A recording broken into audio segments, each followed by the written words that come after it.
Good morning. तो कैसे हो आप? हम देख रहे थे केमिकल बॉन्डिंग, और केमिकल बॉन्डिंग का कल हमारा बहुत शानदार सा इंट्रो कंप्लीट हुआ। और इसी के साथ हम आज स्टार्ट करने वाले हैं एक बहुत अच्छा सा आगे का टॉपिक, जिसका नाम है आयनिक बॉन्ड। हमने कल दो प्रकार के बॉन्ड देखे हुए थे, एक परमाणु बंध थे यानी एटॉमिक बॉन्ड, और एक हमारे पास में मॉलिक्यूलर बॉन्ड रखे हुए थे। जिसमें से आज जो हम स्टार्ट करने वाले हैं वो रहेगा हमारा एटॉमिक बॉन्ड, और उसका स्टार्टिंग सबसे फर्स्ट जिसका नाम है आयनिक बॉन्ड। और आप सभी को बता दूं कि आयनिक बॉन्ड हमारे लिए बहुत इंपॉर्टेंट होता है, क्योंकि इसकी हेल्प हमें बहुत पड़ती है। और इससे कुछ क्वेश्चंस ऐसे होते हैं जो हमें बिल्कुल डेफिनेट कहीं ना कहीं बीच में ले जाकर रोक देते हैं।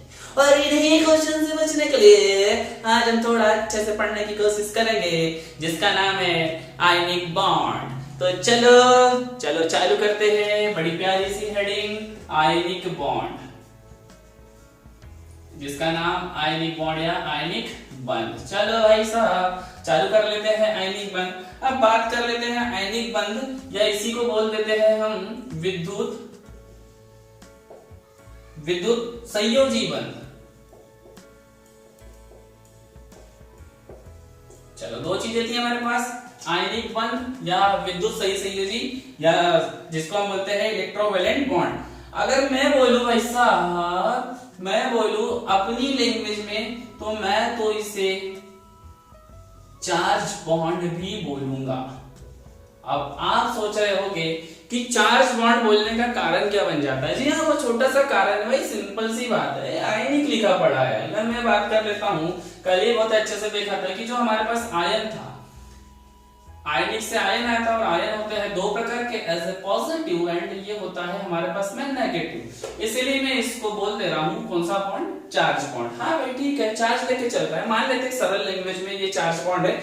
इसी के साथ अगर बात कर लेता हूं, छोटा सा जो आपको बताया था, रीजन क्या बनता है इसका, रीजन हो जाता है जो हमारे पास है, इसके पास प्रेजेंट चार्ज कैसा रहता है, चार्ज प्रेजेंट रहता है। आगे अभी एग्जांपल्स आएंगे तब हमारे पास बिल्कुल चीजें क्लियर होते चलेंगी कि चार्ज प्रेजेंट क्यों हो पा रहा है, चार्ज प्रेजेंट कैसे हो रहा है, और डेफिनेट है सारी चीजें। इसी के साथ अगर मैं आगे बात कर लेता हूं कि बॉन्ड की फॉर्मेशन कब होंगी, बंध निर्माण कब होता है, बॉन्ड फॉर्मेशन। मेरी बहुत ही अच्छी बात थी कि अगर हम बॉन्ड की बात कर रहे हैं, आयनिक बॉन्ड, यस बिल्कुल बहुत सही बात है, लेकिन ये भी तो पता हो कि बॉन्ड की फॉर्मेशन कब होनी है, कैसे होनी है, क्योंकि भैया बिल्कुल एक अच्छा टॉपिक चल रहा है और बनने वाला है बॉन्ड। तो आगे चल लेते हैं कि बॉन्ड की फॉर्मेशन कैसे होंगी। जब अगर कोई पॉजिटिव इलेक्ट्रोपॉजिटिव एलिमेंट हो, और इसी के साथ जब कोई नेगेटिव एलिमेंट जुड़ जाए, तो जो बनके तैयार होता है वो कहलाता है हमारे पास में आयनिक बॉन्ड। ओके, यानी एक चीज clear, positive and negative charge तो क्लियर दिख रहे हैं, नाम ही ठीक है, पॉजिटिव नेगेटिव आयनिक बॉन्ड। और एक प्रकार से समझ लेते हैं कि कैसे बनेगा। सेकंड जो इसका टाइप है, सेकंड टाइप रहेगा हमारे पास में धातु यानी मेटल। जब धातु के साथ हम अधातु यानी नॉन मेटल को जैसे ही जोड़ देते हैं, बनके जो मिलता है वो कहलाता है आयनिक बंध यानी आयनिक बॉन्ड। ये भी बहुत अच्छी बात हो गई। तीसरी बड़ी काम की बात बता देता हूं कि इसमें इलेक्ट्रॉन का ट्रांसफर मैकेनिज्म चलता है, यानी इलेक्ट्रॉन्स स्थानांतरित होते हैं, एक जगह से दूसरी जगह पे वो चले जाते हैं। तो चलो समझ लेते हैं ऐसा क्यों। इसमें इलेक्ट्रॉन का स्थानांतरण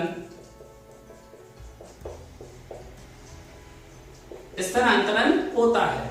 बात ऐसी है कि जो इलेक्ट्रॉन है भाई साहब, ये एक जगह से दूसरे जगह चला जाएगा। बिल्कुल बहुत अच्छी बात थी।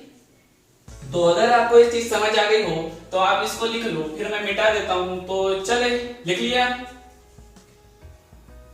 चलो भाई, थोड़ा सा एक जो लास्ट वाला सेंटेंस है हमारा चार्ज वाला, बड़ा दिमाग पे दे रहा है, इसको थोड़ा समझ लेते हैं कि चार्ज कैसे काम करेगा। आ जाओ, टेंशन नहीं लेंगे, हम समझेंगे चार्ज को। ओके, चार्ज इसमें होता है ट्रांसफर, लिखा हुआ है इसमें इलेक्ट्रॉन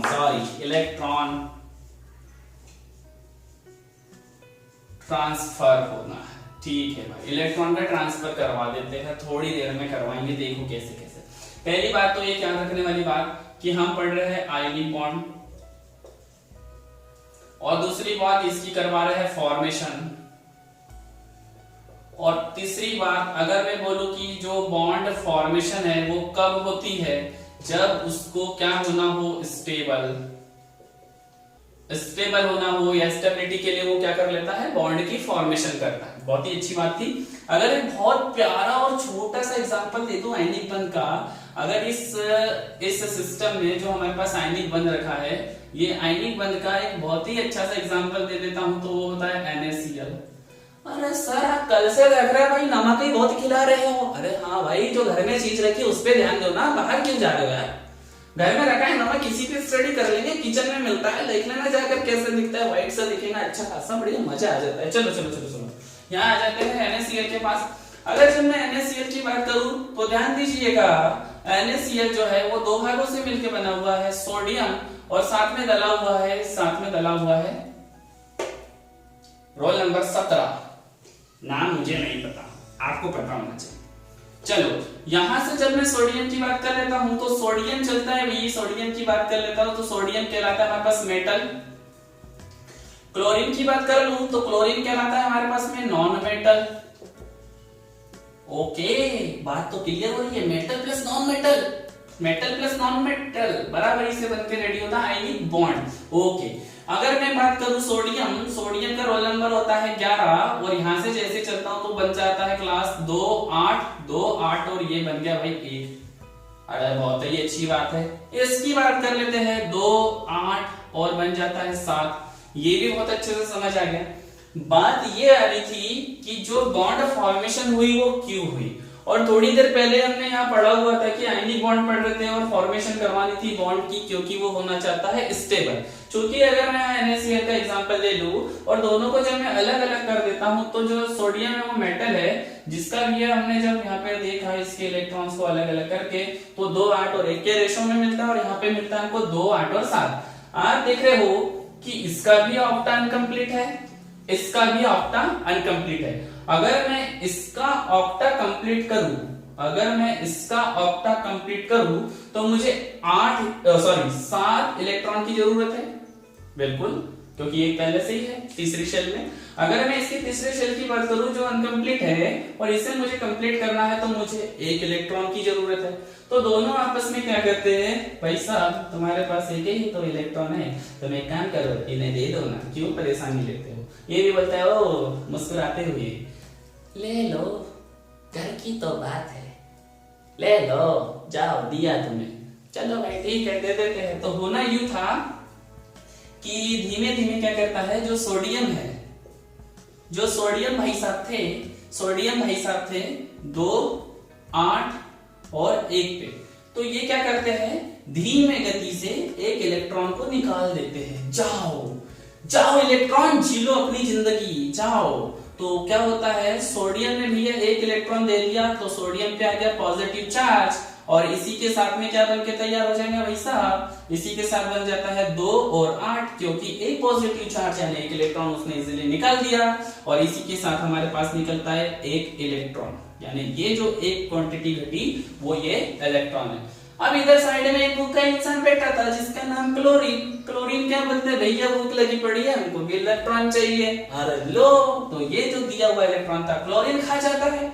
क्लोरीन के पास क्या था, 2 8 7 का रेशो पहले रखा था, तो अगर मैं ले लेता हूं भैया क्लोरीन 2 8 और ये रहा मेरे पास में कौन 7, 2 8 और 7 था, प्लस कौन जुड़ेगा, प्लस 1 इलेक्ट्रॉन क्या हो गया यहाँ पे जुड़ गया। जैसे ये 1 इलेक्ट्रॉन जुड़ा तो भाई साहब क्लोरीन ने क्या करा, ध्यान देना, क्लोरीन ने 1 इलेक्ट्रॉन लिया है, क्लोरीन ने 1 इलेक्ट्रॉन को लिया है, इससे 1 इलेक्ट्रॉन को चुरा लिया है तुमको जो हमने नजर नहीं मिलाएंगे हम। यहाँ पे जैसे ही चुराया इस पे आ जाता है माइनस चार्ज, और माइनस चार्ज आने के साथ ही पूरा गेम हो जाता है 2 8 और 8 का। ध्यान देने वाली बात तो इन दोनों में ये है कि यहाँ से आप देख रहे हो कि अब एक पॉजिटिव चार्ज के साथ इसका ऑक्टा कंप्लीट है, इस पे एक नेगेटिव चार्ज के साथ इसका भी ऑक्टा कैसा हो चुका है, कंप्लीट हो चुका है। और इसी के साथ इस बंध की क्या होगी भैया, बॉन्ड की फॉर्मेशन बड़े अच्छे से हो चुकी है। क्योंकि ये जो पूरा मैकेनिज्म है, ये जो हमारा मैकेनिज्म बना, ये जो तंत्र बन गया, कार्यक्रम करने का यंत्र बन गया, यही सिस्टम पूरा क्या कहलाया, बॉन्ड फॉर्मेशन सिस्टम। तो आज एक चीज क्लियर हो गई कि जो आयनिक बॉन्ड है वो धातु अधातु के बीच बनता है, इलेक्ट्रॉन ट्रांसफर होता है और बॉन्ड की फॉर्मेशन हो जाती है। बड़ी गजब की बात तो ये कब आगे आने वाली है, जो बहुत अच्छी मैं आपको बताने वाला हूं। अगर ये कंप्लीट हो गया हो तो थोड़ा सा मिटा दे, आप भी इसको नोट कर लो, क्योंकि ये बहुत काम की चीज है। पहले हर बार बोल रहा हूं आपसे, ये नोट्स बनाते चलना है। चलो भाई डाउनलोड कर लो इसको जल्दी से। हो गया डाउनलोड? चलो चल लेते हैं। डाउनलोड जब मेरी चीज हो गई हो तो मैं इसको आगे मिटा देता हूं, इसको मैं आगे मिटा देता हूं। चलो समझ लेते हैं सबसे अच्छी बात जो समझने वाली है।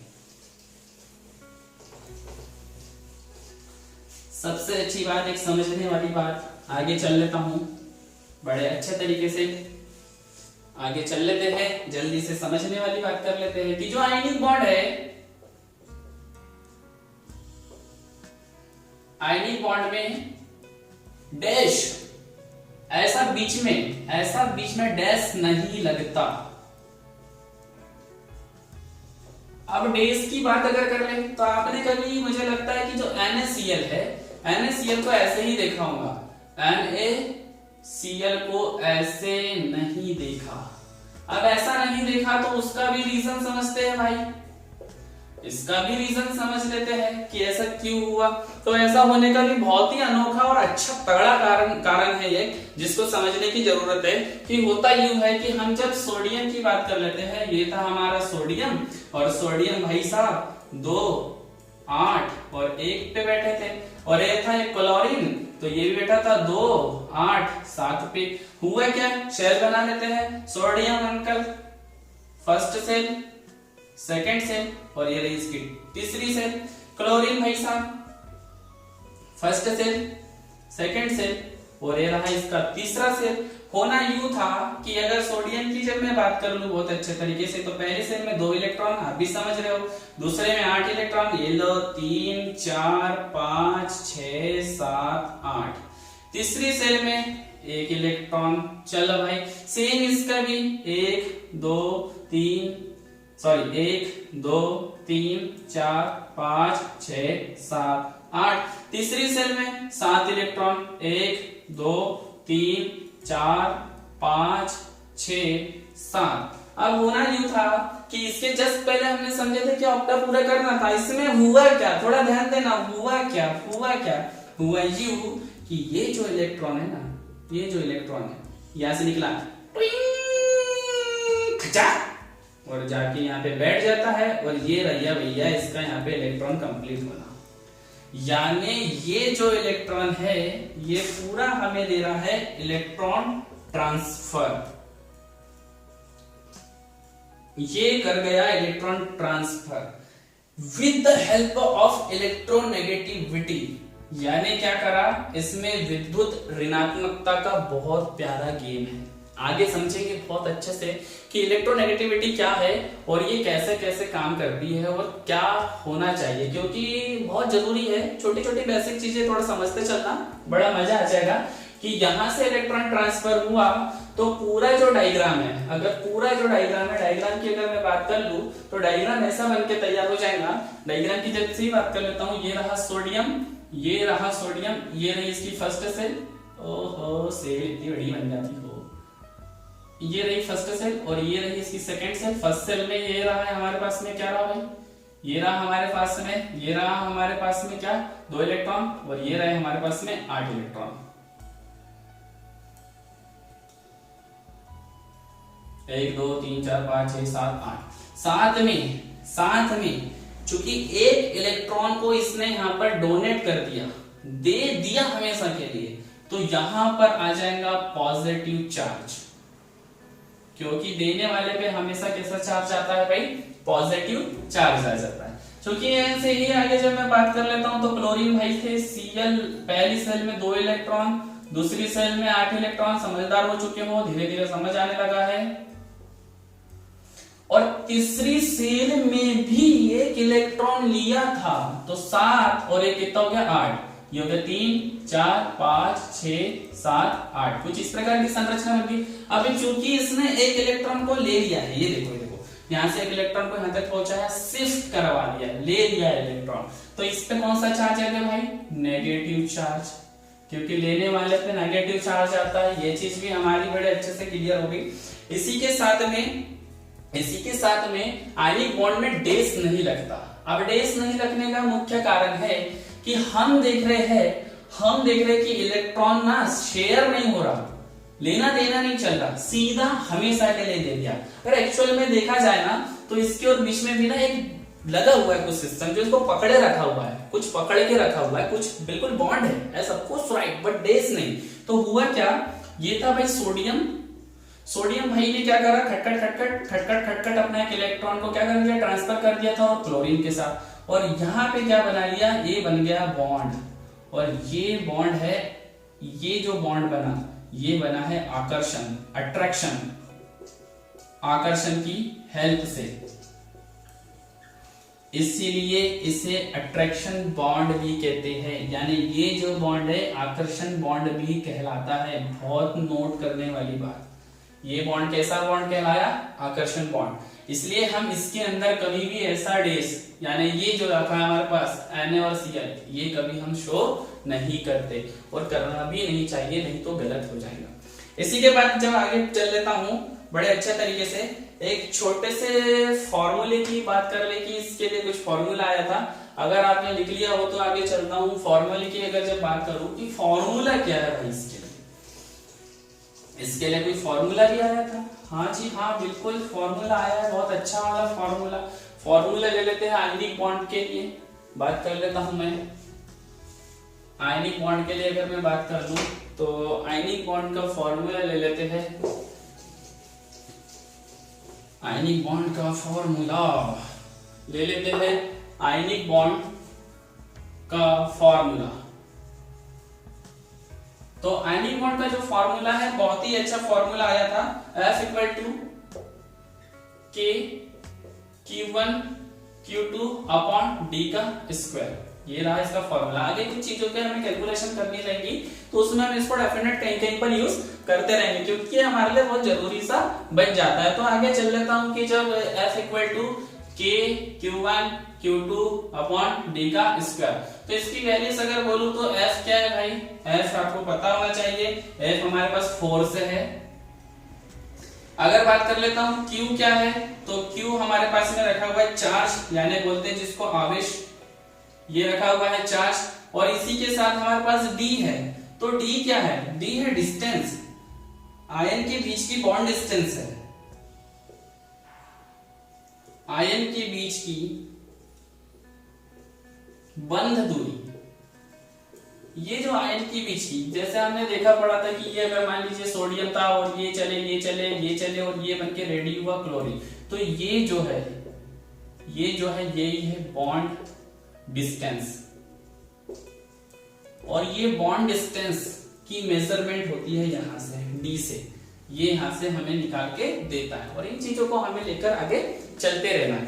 इसी के साथ अगर मैं बात कर लेता हूं कुछ इसकी बहुत ही अच्छी चीजें कि इसकी जो बॉन्ड बनना है, बॉन्ड बनने टाइम या बॉन्ड के बनते टाइम कौन कौन सी कंडीशन या परिस्थितियां हो सकती है देखेंगे। अगर लिख लिया हो तो इसको मिटा दो, आगे चल लेते हैं। आगे की मैं जब बात कर लूं बहुत अच्छे तरीके से कि बॉन्ड बनने हेतु कौन कौन सी परिस्थितियां लगेगी, चल लेते हैं भाई, देख लेते हैं इसको भी कि बॉन्ड बनने के लिए कौन कौन सी परिस्थितियों की जरूरत है। तो आयनिक बंध बनने हेतु परिस्थितियां, आयनिक बंध बनने हेतु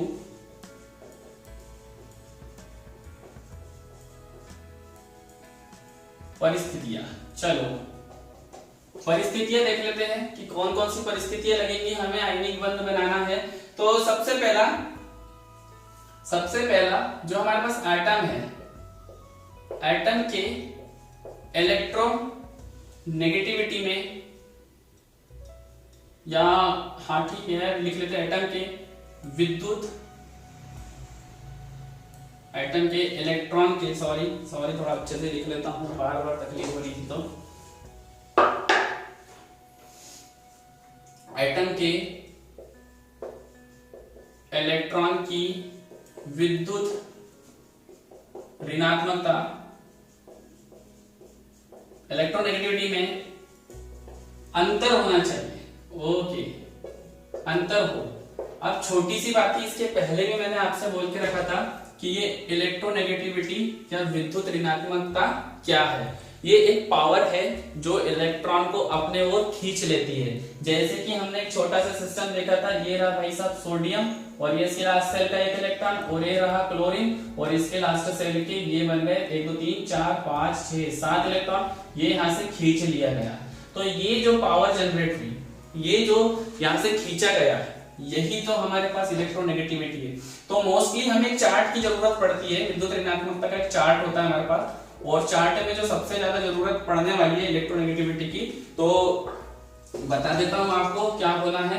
एक तो रहना हमारे पास फोन, fluorine, oxygen, nitrogen, chlorine, bromine, iodine, उसके बाद कार्बन, और उसके बाद आ जाता है हाइड्रोजन। तो यहां से जब मैं अगर बात कर लूं फ्लोरीन की इलेक्ट्रोनेगेटिविटी होती है 4.1, ऑक्सीजन की होती है हमारे पास में 3.5, नाइट्रोजन की होती है 3.1, क्लोरीन की होती है 2.8, 2.2, 2.5 एंड तो ये रहा आपके लिए प्यारा सा वर्क कि हाइड्रोजन की कितनी होती है। क्या हाइड्रोजन की 2.1 तो नहीं, या और कुछ? थोड़ा आप पता करोगे, थोड़ा अपनी बुक को खोलो, पीरियोडिक टेबल डाला होगा, उस पीरियोडिक टेबल में स्टार्टिंग में मिल जाएंगी। थोड़ा वर्क मिलते चलेगा जिसमें आपको हेल्प होते रहेंगी, ताकि इंटरेस्ट बना रहे पढ़ने में, थोड़ा सस्पेंस भी रहे हमारे पढ़ाई में। आगे चल लेते हैं कि एटम की विद्युत ऋणात्मकता में अंतर होनी चाहिए। कारण है कि वो क्या करे, इलेक्ट्रॉन को अपनी ओर अट्रैक्ट करे, जिसके परिणाम स्वरूप ट्रांसफर मैकेनिज्म चलते रहे। अगर अट्रैक्शन ही नहीं आएगा, ट्रांसफर मैकेनिज्म नहीं चलेगा, और हमारा आयनिक बॉन्ड वो कहलाएगा ही नहीं। इसीलिए विद्युत ऋणात्मकता में अंतर होना चाहिए। इसी के बाद कर लो, आयनन विभव निम्न होना चाहिए। जो आयनन विभव है, आयनन विभव कैसा हो, निम्न होना चाहिए। इसी के बाद अगर बात कर लूं, क्रिस्टल की जालक ऊर्जा अधिक होनी चाहिए। क्रिस्टल की लैटिस एनर्जी जिसे आप बोलते हो, जालक ऊर्जा, लैटिस एनर्जी अधिक, जालक ऊर्जा कैसी होनी चाहिए, अधिक होनी चाहिए। अब ये जालक ऊर्जा क्या बन जाती है, छोटी छोटी चीजों को भी लेके चलेंगे, छोटे छोटे पॉइंट्स को लेके चलेंगे कि जालक ऊर्जा क्या है। तो बता दूं, आयन से अणु तक, जब आयन से अणु बना, क्या बना, आयन से अणु, आयन से हमने बनाया कोई अणु, इसकी फॉर्मेशन में जब जो एनर्जी निकली, आयन से अणु के बनने में निकली ऊर्जा,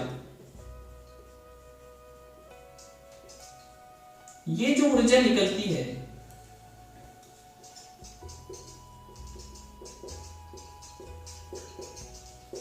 आयन से अणु बनने में निकली ऊर्जा ही हमारी जालक ऊर्जा कहलाती है। यानी क्रिस्टल की जालक ऊर्जा अधिक होनी चाहिए। अब यहाँ पे देख लीजिए, आयन था, आयन से हमने अणु बना दिया, और अणु को निकालने में जो ऊर्जा लगी, यही कहलाई हमारी जालक ऊर्जा।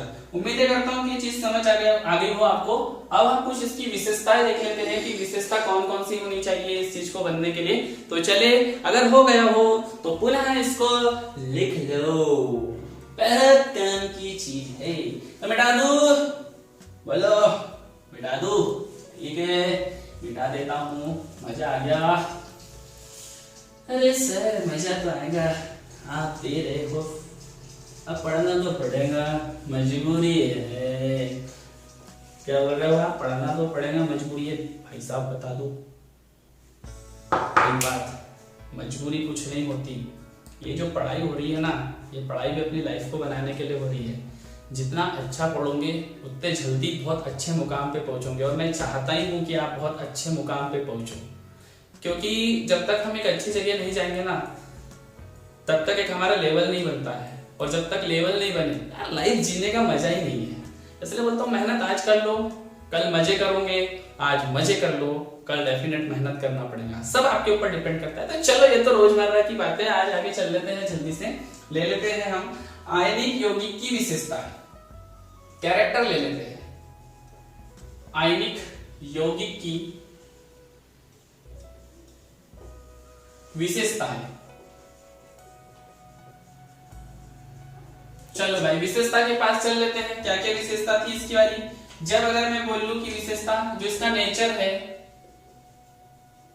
जो इसका नेचर है वो होता है क्रिस्टल प्रकार का, क्रिस्टलीय।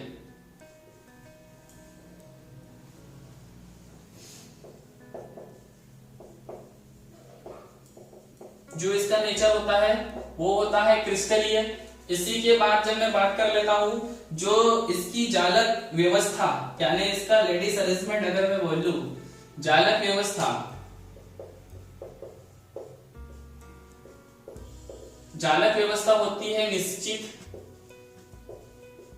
इसी के साथ आगे चल लेता हूं, जो इसका मेल्टिंग पॉइंट प्लस इसका बन जाता है boiling point. Melting point, boiling point ये होते हैं हाई, और हाई होने का एक रीजन बनता है, वो होता है अट्रैक्शन,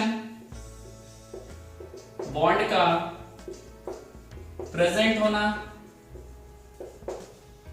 क्योंकि हमने देखा था कि अट्रैक्शन बॉन्ड इसके अंदर बनता है, अट्रैक्शन बॉन्ड का प्रेजेंट होना, जल्दी से टूट ही नहीं पाता। जब टूट ही नहीं पा रहा तो मेल्टिंग पॉइंट भी अपने आप हाई होगा और बॉइलिंग पॉइंट भी अपने आप हाई होगा। आगे चल लेते हैं जल्दी से। अगर मैं बात कर लेता हूं कि इसका जो कंपाउंड नेचर है,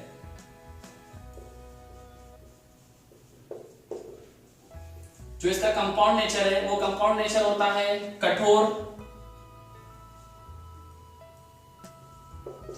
साथ में होता है भंगुर, ब्रिटल, हार्ड एंड ब्रिटल। इसी के बाद अगर मैं चल लेता हूं आगे, बात कर लेता हूं, ये नॉन वोलेटाइल सॉलिड होते हैं।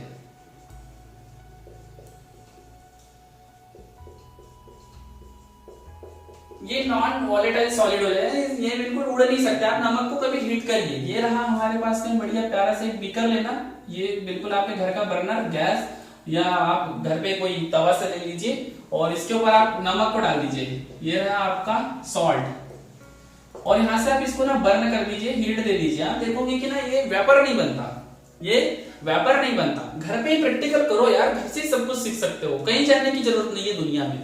आपका जो किचन है ना वो केमिस्ट्री की लैब है एक। आप हर प्रकार का डेफिनेट आगे तक आपको बताते चलूंगा कि घर की सब्जियां बन रही है तो आप उससे केमिस्ट्री सीख सकते हो। सिर्फ सीखने का एक अपना अंदाज होना चाहिए और पढ़ने का एक अपना स्टाइल होना चाहिए। दुनिया की कोई चीज नहीं है कि जो कठिन लगे। चलो आगे चलते हैं। अगर मैं बात कर लेता हूं अगले, ये समाकृतिक यौगिक कहलाते हैं। ओके ओके, थोड़ा बोर्ड अपना भर चुका है, आप थोड़ा इसको लिख लो ताकि मैं आगे चलता हूं। आगे से मिटा देता हूं कुछ अच्छा वाला, बिल्कुल सिस्टम। चलो भाई, समाकृतिक यौगिक, आगे बात कर लेते हैं छोटी सी। ये हमारे पास समाकृतिक यौगिक कहलाते हैं। समाकृतिक यौगिक कहलाते हैं। ओके भाई, ये समाकृतिक यौगिक क्या है? अगर मैं बात कर लेता हूं आइसोमॉर्फस कंपाउंड, आइसोमॉर्फस कंपाउंड। अब ये आइसोमॉर्फस कंपाउंड क्या होते हैं? तो अगर बोलूं परमाणु विन्यास और इनकी ज्यामिति, जिन ऐसे कंपाउंड जिनका परमाणु विन्यास और इसके साथ में ज्योमेट्री, ज्यामिति कैसी हो, ये दोनों हो समान यानी सेम, जिसकी समान होती है वो कहलाता है हमारे पास में समाकृतिक यौगिक। अब जब समाकृतिक यौगिक की बात करूं तो एक एग्जांपल भी देता हूं जो आपको थोड़ा इसके लिए डीपली स्टडी कर लीजिए। थोड़ी बीच बीच में कभी आएगा तो जरूर समझाते हुए चलूंगा। अगर यहां से बात करूं समकृति यौगिक की बात कर लेता हूं तो हम ले लेते हैं ZnSO4 डॉट 7H2O और यहीं से चल लेता हूं FeSO4 डॉट 7H2O। दोनों की क्या नाम है आप पता करोगे। ये जो दोनों है ये दोनों के दोनों बहुत अच्छे एग्जाम्पल है किसके, आइसोमॉर्फस कंपाउंड।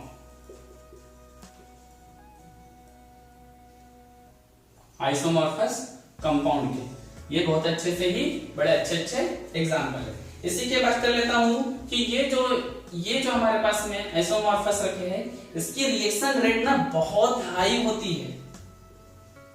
इनकी रिएक्शन रेट जो होती है वो रेट होती है बहुत ही हाई।